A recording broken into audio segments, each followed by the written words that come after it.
What's going on, guys? It's Gray here today, and I'm bringing you a Fortnite Battle Royale no-build commentary.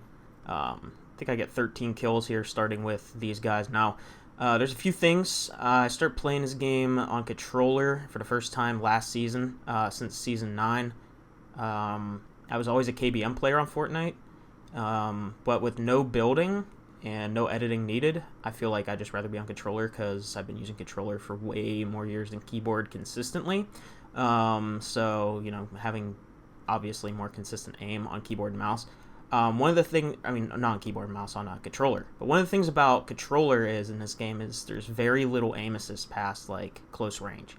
So, and if people are on animals, like that guy was on the wildlife, there's zero, and I mean like literally zero aim assist on those kind of guys. So it's pretty difficult. I like the challenge, and overall I've just been having a lot of fun, and I've been really liking trying out with different builds. I know that there's a standard AUG, SMG, and pump shotgun meta, but personally for me, I just absolutely love using like a heavy sniper, an AUG, a two-shot shotgun, mobility, and heals, or even without, if I don't want to use the sniper, I use an extra heal, or I'll use an extra mobility. So there's a lot of flexibility, or even the flare gun too, which is pretty nice. So yeah, there's a lot of flexibility you have with the loadout that I am using in this video. So if you guys haven't already tried this loadout, give it a try. I pretty much only ever see people using pump, SMG, and AUG, and then a mobility and a heal.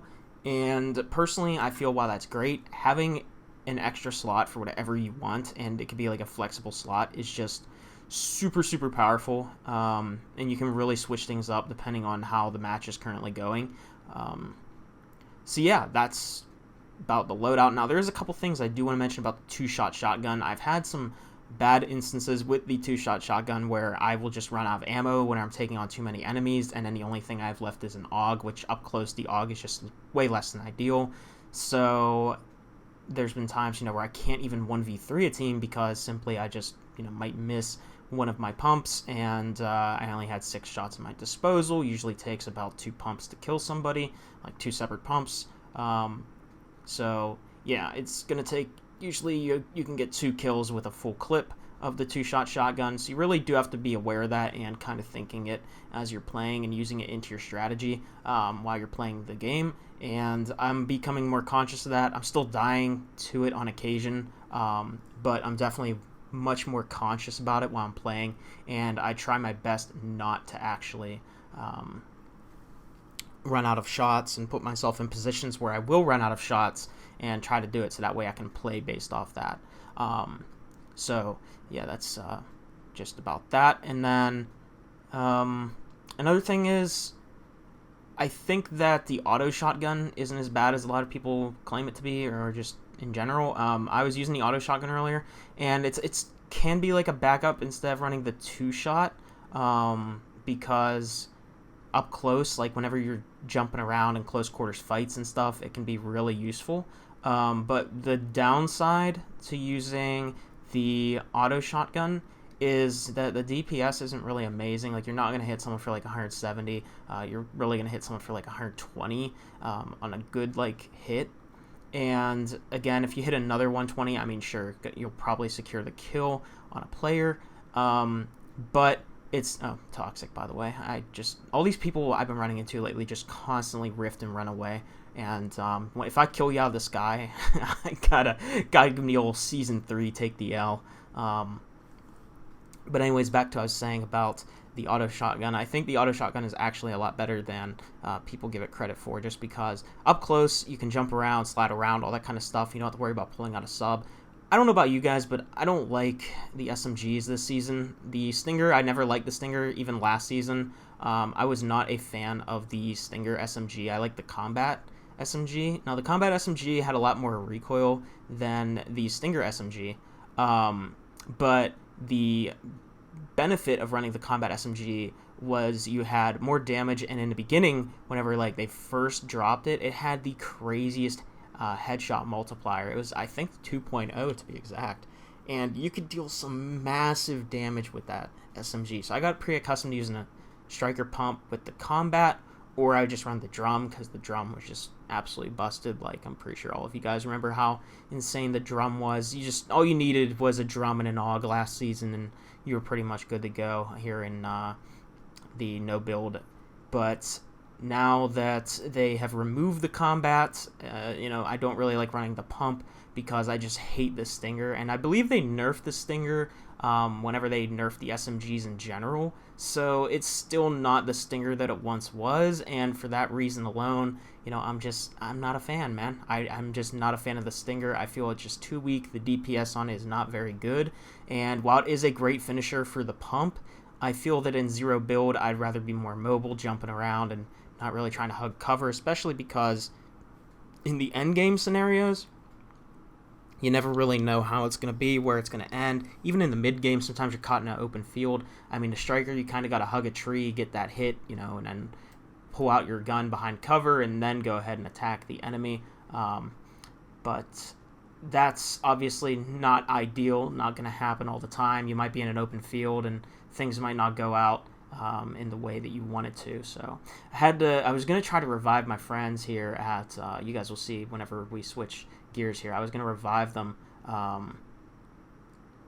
believe it was at like some sort of, I don't know, there's like a hedge maze in the back. I don't know the name of the POI. It might be an unnamed POI, not sure.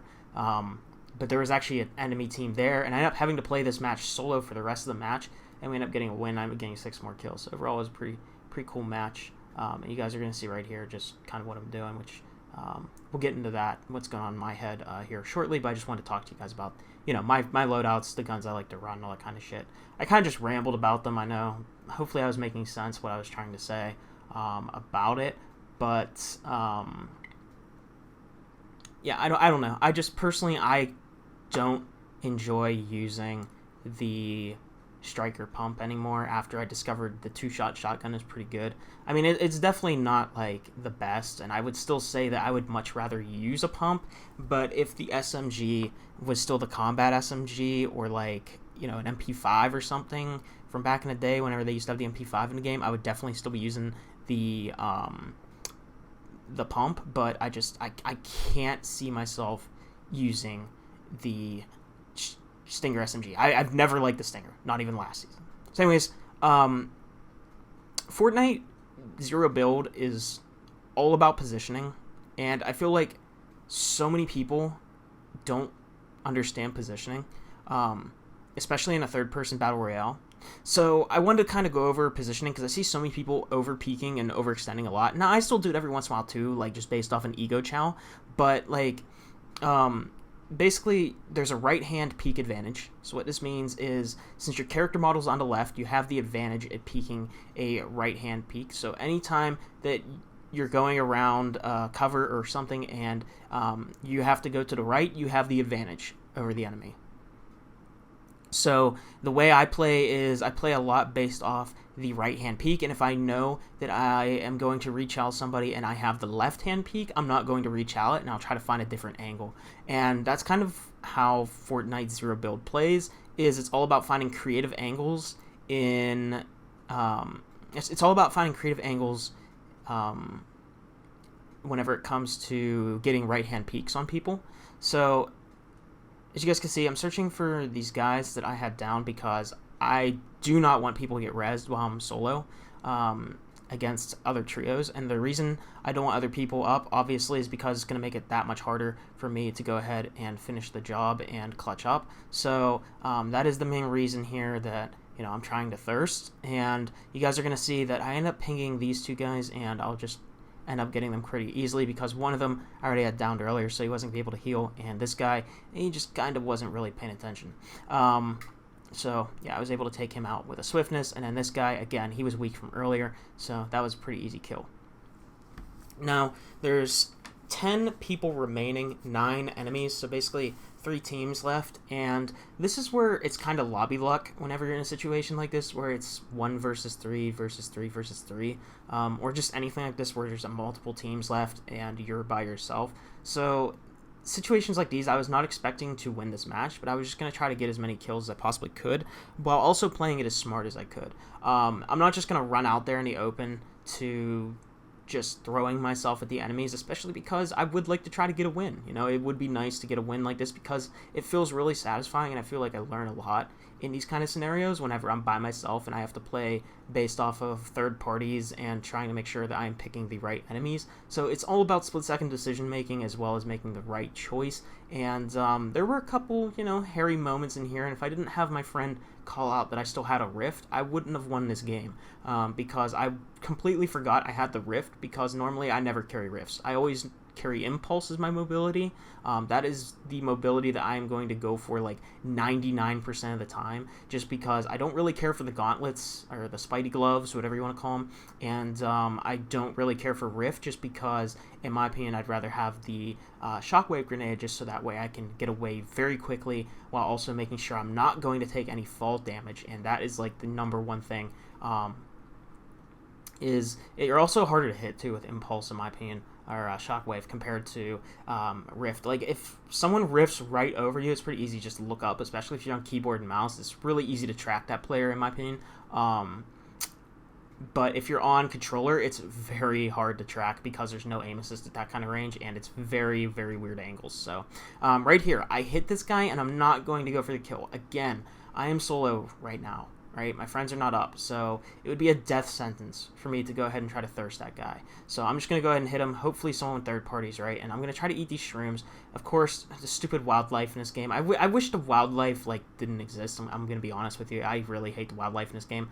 But another thing is, you guys will see, I run out of bullets right there, 2-shot shotgun. That's where you almost, like, die because of that.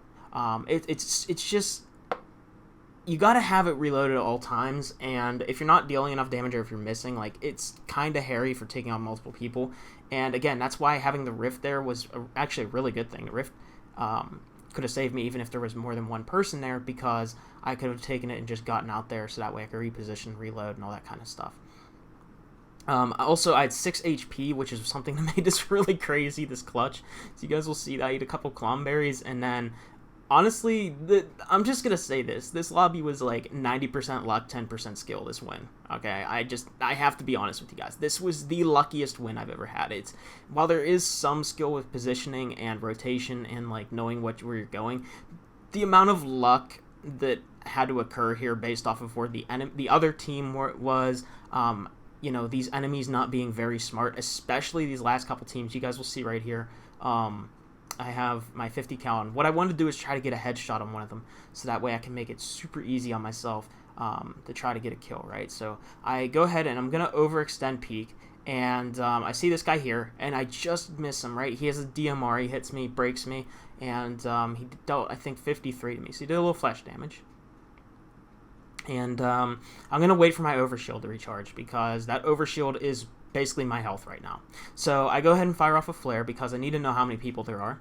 And I see there's 2 people on the hill. Now, there's actually a guy flying somewhere, and they're focusing him. So I figured the best thing for me to do is to go up here, right? And I try to impulse away whenever this guy shows. But he was in the car. So I end up hitting this guy, and I come down here because they're focused again on the guy that's in the car. I was not too worried about the guy in the car. But right here, I try to take him out, because I figured, you know what, it would probably be in my best interest just to get as many kills as I can, because again, I don't think I'm going to win this. And I see all these people, so his boys are pushing this team, so I'm like, alright, this is it, I gotta do my fighting. So I go ahead, I crack this guy, I knock him, alright, we take out another one, and now there's only one guy left, and it's the guy that I already weakened earlier. So now I know I'm just gonna go ahead and take the time to heal up, because this guy, he's all the way on low ground. You know, I'm chilling at this point. I knew I was gonna win this one, because I remember that was the guy hit with the vehicle explosion, and yeah, so basically just go ahead, put a couple bursts into him, and boom, take the win. And gotta hit it with the laugh it up, because how in the actual hell did I clutch that? Anyways, I'll see you guys in the next one. Peace out.